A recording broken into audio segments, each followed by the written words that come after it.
For decades, Coco Chanel has influenced the fashion of celebrities. Despite or perhaps because of the high price tag, the Chanel fashion house has dressed some of the biggest stars. Jessica Biel attended the 2014 Oscars in a $100,000 Chanel gown. The real question is whether the celebrity would have worn the dress if she had been aware of the dark past of Coco Chanel, the woman who founded the Chanel fashion house. And if you find today's video to add value, give it a like, share it with your gang, and subscribe to the channel. The icon passed away in the 1970s, and Karl Lagerfeld eventually acquired her brand, enhancing its high fashion reputation. However, there was Coco Chanel the individual and her shady past before Lagerfeld, before Biel's six-figure dress, and before Chanel the design.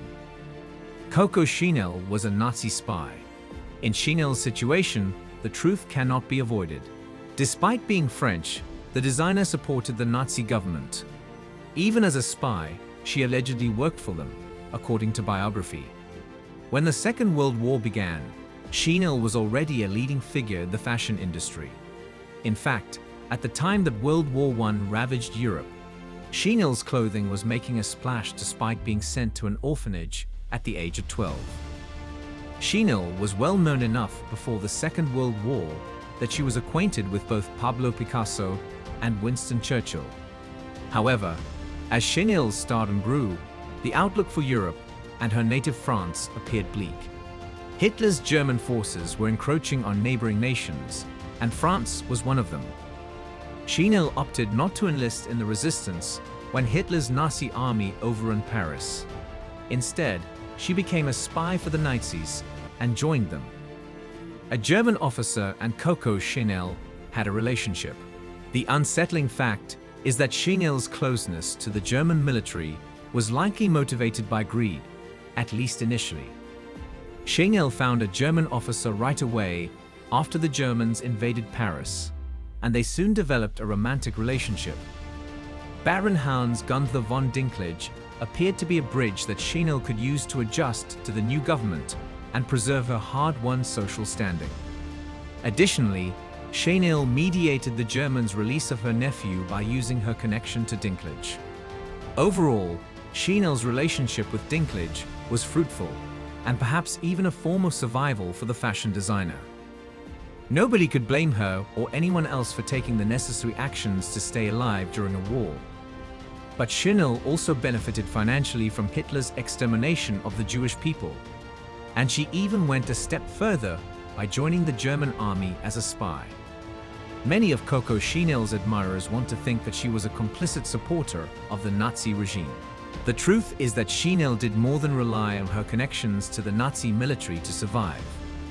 She made an effort to take advantage of Hitler's new laws barring Jews from owning businesses in order to increase sales of her perfume line. It appears that she went above and beyond what was required of her and continued to work as a spy after her nephew was freed, despite the fact that she did some work for the Nazi army to secure his release. Winston Churchill's friend Chanel was assigned a mission in 1944 to deliver a message to him. Vera Lombardi, a close friend of Churchill's, was released thanks to her organization. However, after discovering that Chanel and her companions were actually German spies, Lombardi blew up the mission and decided to go back to an Italian prison rather than aid the Nazi movement. Chanel was left to defend her actions before various French courts after the war came to an end.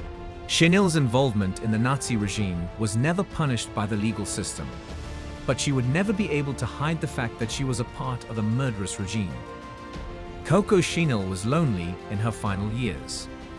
The Guardian claims that Coco Chanel spent a significant portion of her later years alone, isolated in her Paris Hotel Ritz room. While she was surrounded by admirers when she was younger, her life wasn't all it seemed. On January 10, 1971, she said her final goodbyes to her maid in a straightforward manner. She had just returned from her friend's walk and was worn out.